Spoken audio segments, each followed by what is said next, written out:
going to tell you the story of an ancient GameCube treasure reborn on Switch. Nintendo has given the remake of Paper Mario: The Thousand-Year Door some of the best treatment it could offer, and after more than 40 hours of gameplay, we're gonna tell you why you can't miss it. Remember to hit the like button, subscribe to our channel, and turn on notifications to stay up to date with the best Nintendo games. This is our review of the Paper Mario: The Thousand-Year Door remake on Nintendo Switch.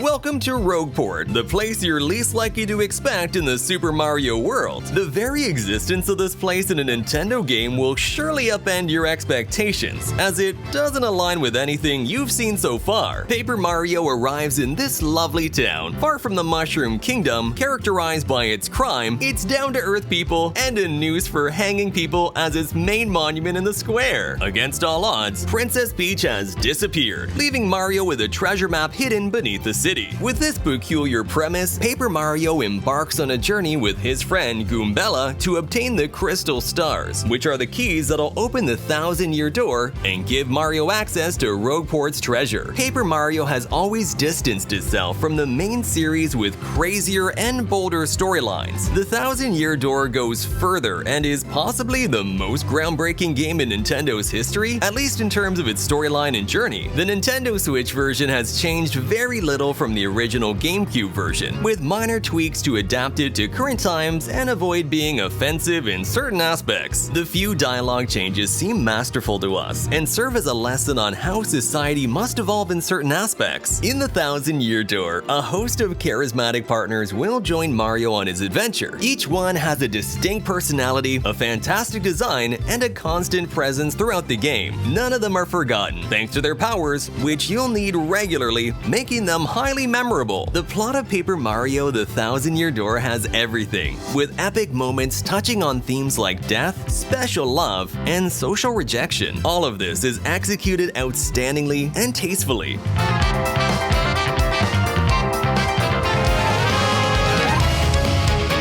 Paper Mario: The Origami King set a high bar on Nintendo Switch. It's one of the console's most striking games, and The Thousand-Year Door, which is based on a GameCube game, is somewhat limited by its origin. This makes it not as striking at first. To top it off, the aesthetics and tone of The Thousand-Year Door revolve around a city with an ugly and dark background, so this Paper Mario seeks beauty in other scenarios. The artistic design has been updated to the more recent Paper Mario version, with characters that have double black and white outlines, a bit of thickness to make them look like cardboard, and settings that try to imitate theatrical props. The lighting in this game feels like a huge leap for the series, not so much for how the light shines on the objects on the screen. Dynamic reflections and surfaces look better than ever, with some effects that stand out. Many are even unjustified, reflecting on surfaces that should be matte, but since they're part of a set, it emphasizes a theatrical feel.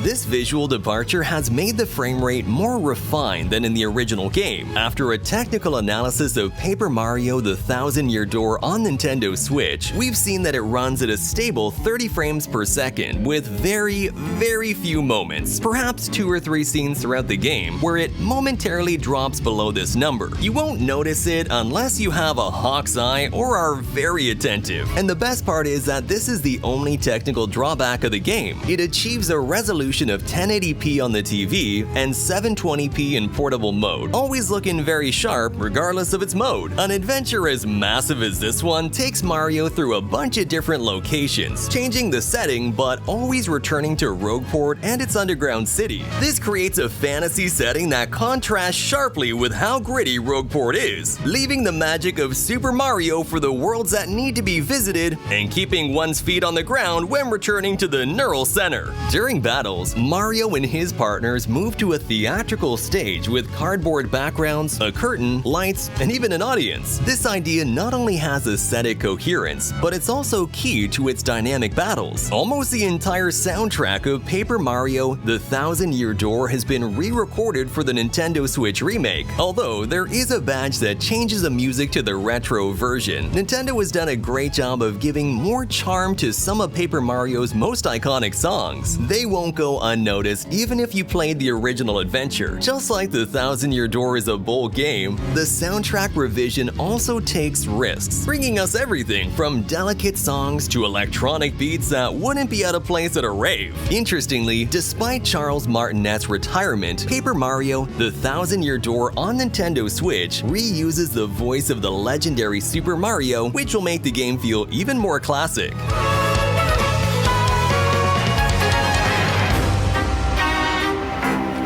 Paper Mario is Nintendo's favorite testing playground. A lot has happened in the series, but up until The Thousand Year Door, it was one of Super Mario's purest RPGs. Subsequent installments turned the series into something different. Not worse or better, but degrading its classic RPG spirit. The return of The Thousand Year Door is a reason for joy for fans of this kind of game. It perfectly blends turn-based combat against enemies, character improvements, and world exploration, delving just deep enough into each field to satisfy all types of players, especially the most traditional ones. The exploration in this Paper Mario is mainly horizontal. Perhaps this is the aspect where the GameCube game's age is most noticeable. Interaction with the environment is key to keeping the gameplay from feeling boring. Mario gains powers like flattening to pass through narrow spaces, turning into a paper airplane to fly, or using his friends to access secret areas. All of this makes exploration rewarding, and going back to places you've been is a surprise when uncovering secrets you hadn't noticed before. But the star of Paper Mario: The Thousand Year Door is its battle system, which is turn-based but could appeal to you even if you're not a fan of such games or find them boring. Upon encountering an enemy, you move to the battle stage where Mario and his partners must choose actions to take. During them, you shouldn't just watch. Attacks and moves rely on small events where you have to press buttons at the right time, rewarding rhythm and precision with various levels that will meet the demands of the most hardcore players. It has doses of action and strategy, with original elements drawn from a theater play that make it unique. This is the best combat system ever in the Paper Mario games. It's complex, fun, dynamic, and original, something that Nintendo cares deeply about, but that doesn't have to conflict with traditional RPGs. Mario can level up, improving his stats, while his partners will do so by finding hidden shines scattered throughout the world. Much of the character improvements can be achieved through badges, items that add to the strategic component of the Thousand Year Door. For instance, you can choose badges to boost the special attack chances, do more damage, or even enhance your partners. In this way, Paper Mario and the Thousand Year Door's combat becomes something that also changes according to the player's tastes and preferences. Despite its theme with some controversial points, it's a game for all audiences. Its difficulty is well balanced, with some challenges that the most demanding Super Mario players will appreciate. It's the longest game in the Paper Mario series, with 30 to 40 hours of gameplay to complete the main story, extending a dozen more hours if you want to get and unlock everything it offers.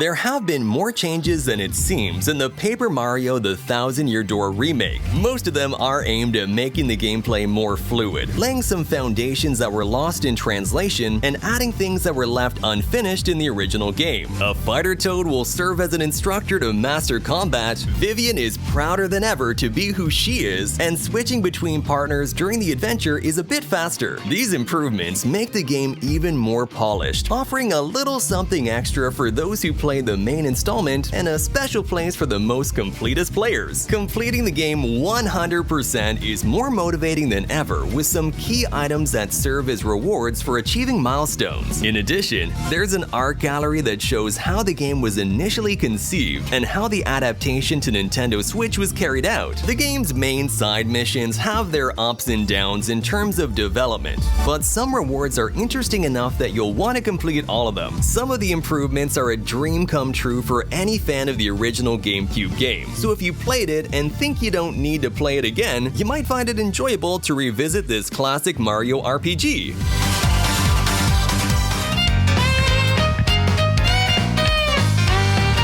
Nintendo has given the remake of Paper Mario: The Thousand-Year Door on Nintendo Switch an impeccable treatment. It brings just the right amount of content, tweaking some menus and features to make the gameplay smoother. This has resulted in one of the best RPGs on Nintendo Switch, with an entertaining and enigmatic story and a unique and fun battle system that most of Paper Mario's fans missed. Paper Mario: The Thousand-Year Door is sublime on Nintendo Switch, a must-play if you have the console and like Super Mario or classic RPGs. Some aspects of the adventure show their age, but where you really see the difference is in the most natural Nintendo, placing a noose in the town square, developing murder plots, or featuring a transgender character without taboos. We miss this more mature, modern, but traditionally playable Paper Mario that disappeared with The Thousand-Year Door. We hope Nintendo doesn't miss the opportunity to revive this Paper Mario style that fans love so much. The show is coming to an end, but you can continue your adventure with these Super Mario videos that we leave you here. Thanks for watching. See you next time.